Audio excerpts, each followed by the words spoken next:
चौथी पास राजा। किस किसने सुनी है ये कहानी?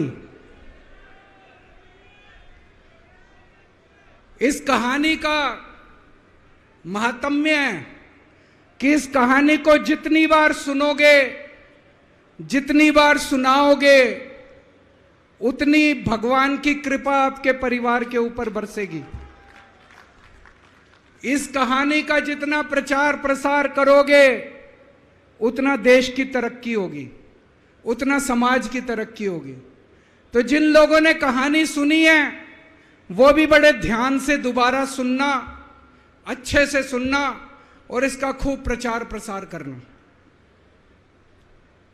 ये कहानी एक राजा की है, एक चौथी पास राजा की कहानी है, एक अहंकारी राजा की कहानी है, एक भ्रष्टाचारी राजा की कहानी है। आप लोगों ने राजा और रानी की कई कहानियां सुनी होंगी। इस कहानी में राजा तो है, रानी नहीं है।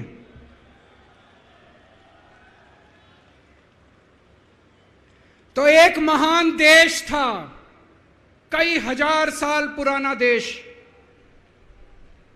उस देश के एक गांव में एक बच्चा पैदा हुआ, बहुत गरीब घर में एक बच्चा पैदा हुआ।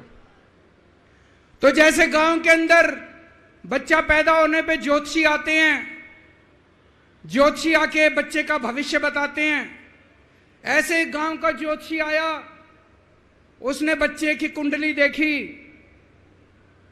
और बच्चे की मां को बोला कि माई, तेरा बेटा बड़ा होके बहुत बड़ा सम्राट बनेगा।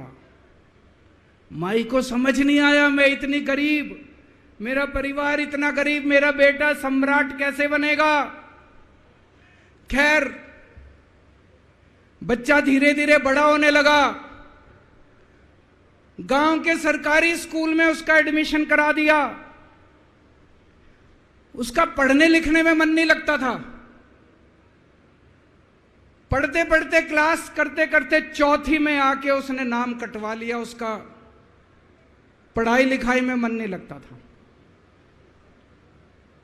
बगल में, गांव के बगल में एक रेलवे स्टेशन था। घर में बहुत गरीबी थी। वो बच्चा वहां स्टेशन पे जाके चाय बेचने लगा।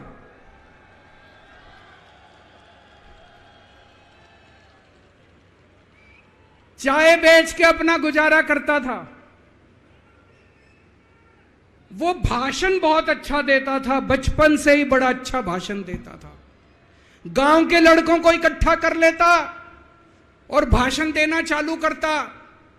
धीरे धीरे आसपास के गांव में फैल गया कि यह बच्चा भाषण बड़े अच्छे देता है। आसपास के लड़के भी इकट्ठे हो गए और जो मर्जी टॉपिक हो भाषण देना चालू कर देता था और रुकता ही नहीं था, घंटों घंटों तक भाषण देता रहता था। बच्चा बड़ा हुआ। ज्योतिषी ने कहा था बड़ा होके बच्चा उस महान देश का सम्राट बन गया। लेकिन राजा तो अनपढ़ था, उसे तो कुछ आता नहीं था। अफसर आते, उस अनपढ़ राजा से जहां मर्जी साइन करा लेते, जहां मर्जी जो मर्जी साइन करा लेते। वो राजा अनपढ़ था, उसे लगता था मैं अगर अफसरों से पूछूंगा तो मेरी कमजोरी सबके सामने प्रकट हो जाएगी। अफसरों को लगेगा मेरे को कुछ आता नहीं है। अफसर जो मर्जी लेके आते थे वहां साइन कर देता था। वो धीरे धीरे पूरे देश के अंदर फैल गया कि राजा अनपढ़ है, राजा अनपढ़ है। राजा को बड़ा बुरा लगने लगा। तो राजा ने कहीं से एक फर्जी डिग्री का जुगाड़ कर लिया। एक फर्जी डिग्री का जुगाड़ कर लिया, एमए की डिग्री का। और राजा बोला मैं एमए हूं। पर सच्चाई तो पूरे देश को पता थी, राजा तो अनपढ़ था। धीरे धीरे राजा अहंकारी भी होता गया। अहंकारी राजा और ऊपर से अनपढ़। जो मर्जी उस राजा के पास जाता और राजा से कुछ भी पास करा के ले आता। एक बार कुछ लोग गए, राजा को बोले जी नोटबंदी कर दो, नोटबंदी करने से भ्रष्टाचार खत्म हो जाएगा, आतंकवाद खत्म हो जाएगा। राजा को कुछ समझ नहीं आया, राजा की खूब चमची मारी उन्होंने। राजा ने एक दिन शाम को टीवी पे आके 8 बजे नोटबंदी कर दी। पूरे देश का बेड़ा गर्क हो गया दोस्तों। लंबी लंबी बैंकों के सामने लाइनें लग गई, कई लोग मर गए, दुकानें बंद हो गई, रोजगार बंद हो गए, बड़ी बड़ी इंडस्ट्री बंद हो गई, पूरे देश का बेड़ा गर्क हो गया। फिर एक दिन कोई आके बोला जी 2000 का नोट ले आओ। राजा 2000 का नोट ले आया। 4 साल बाद कुछ लोग आके बोले जी 2000 का नोट बंद कर दो। राजा ने 2000 का नोट बंद कर दिया। राजा को अक्ल तो थी नहीं, बेवकूफ था, अनपढ़ था। कभी 2000 का नोट चालू करता था, कभी 2000 का नोट बंद करता था। एक बार कुछ लोग आके बोले जी ये किसानों के कानून बना दो, इस कानून से किसानों का भला होगा। राजा ने कानून बना दिए। पूरे देश के किसान सड़कों पे उतर आए। 750 किसान मर गए आंदोलन में, और 1 साल के बाद राजा को वो तीनों कानून वापस लेने पड़े।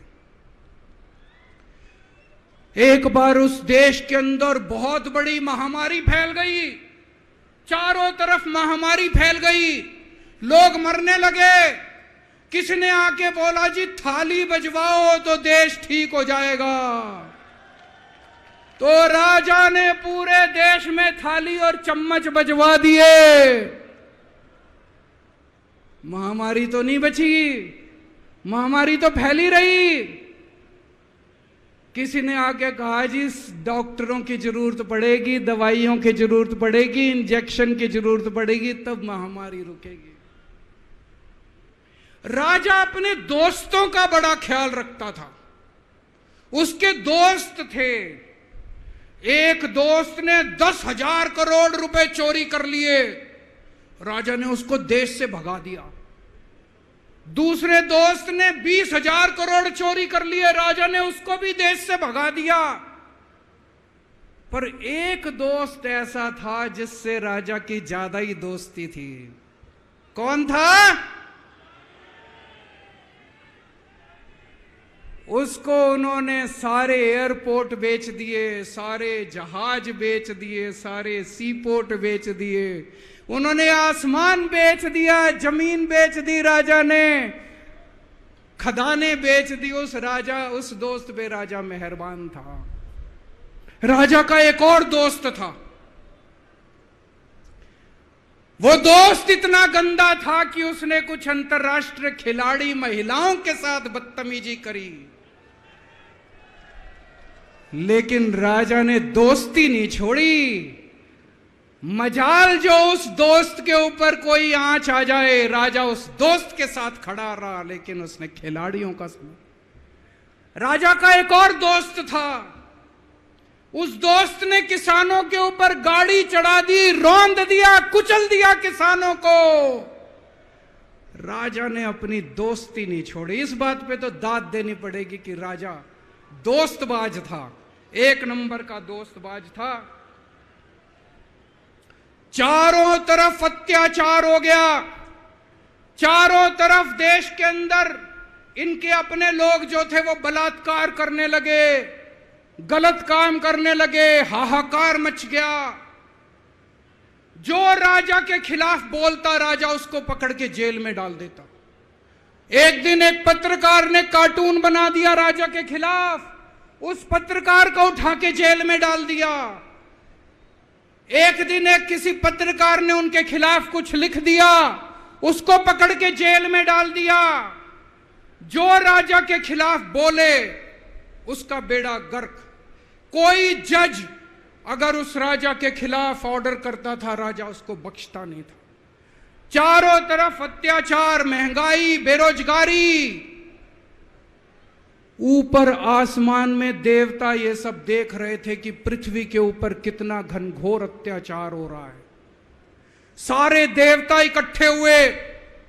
देवताओं ने मीटिंग करी, सारे देवता मिलकर शिवजी महाराज जी के पास गए और कहा, महाराज कुछ करो, पृथ्वी के ऊपर अन्याय हो गया, अत्याचार हो गया, चारों तरफ बलात्कार, चारों तरफ हाहाकार मचा हुआ है, जनता परेशान हो रही है। पृथ्वी जी शिवजी महाराज जी ने अपनी तीसरी आंख खोली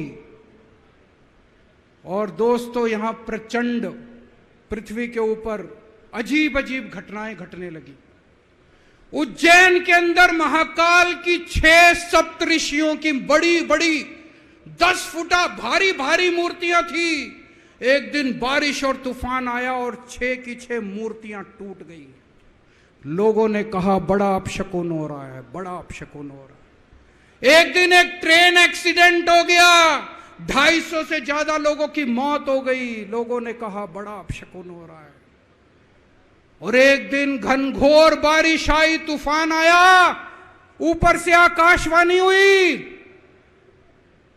सारे देश की जनता को भगवान ने कहा कि आप महान देश के लोग हो, क्या कर रहे हो, उठो, खड़े हो जाओ और इस अहंकारी राजा के खिलाफ सब लोग मिलकर आवाज उठाओ। भगवान आपके साथ है। और उसके बाद दोस्तों सोई हुई जनता जाग गई और 1 साल के अंदर उस अहंकारी राजा का राजपाट जनता ने उखाड़ के फेंक दिया। और उसके बाद वो महान देश दिन दूनी रात चौगनी प्रगति करने लगा।